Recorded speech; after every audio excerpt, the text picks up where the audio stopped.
Sige po, ito po, ikalawang Pedro, Kapitulo 3, versikulo 18.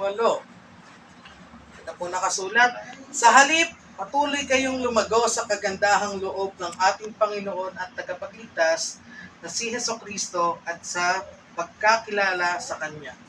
Sa Kanya ang kalwalhatian ngayon at magpakailanman. Amen. Lumalabong yan, tutubo yan, lalabong, magiging puno, at higit sa pagkakaroon ng bunga. Parang sa physical natin, ano ba? Ayan, yung mga bata natin dito, mga sanggol natin dito.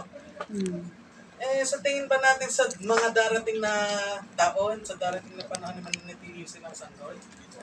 Sa mga mabababaw na katuruan, mabababaw na mga pag-aaral, kundi mismo sa mga malalalim na. Ayan, si Pastora Norma, nakikita natin na yung mga pang-end times o yung pagmalapit ng mga katapusan, ano yung mga aasahan natin, yung mga makikita natin sa mga susunod na panahon, mga ganong katuruan. Pero meron kasing iba na hindi makuha yung ibig sabihin ng tinuturo ni Pastora Norma sa atin na gano'n. At meron naman din iba na sasabihin na lang na ayoko makarinig ng ganito kasi nakakatakot. Tayo sa ating pangalawang punto. Kailangan nating mapalago ang ating pananampalataya para maging malakas tayo sa ating pagsubok.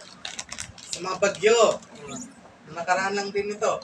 Para maging matatag tayo sa gitna ng bagyo, sa gitna ng mga problema, sa gitna ng pagsubok.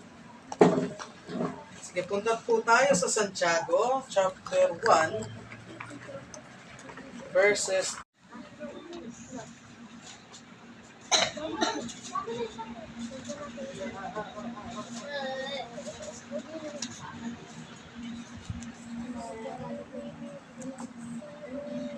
ito, Peso 3:20. Sa kanya na makakagawa ng higit pa kaysa maaari nating hilingin at isipin sa pamamagitan ng kanyang kapangyarihang kumikilos sa atin. Ito pakikinig ng salita ng Diyos. Ito yung gym ng ating kaluluwa, ng ating espiritu, ng ating pananampalataya.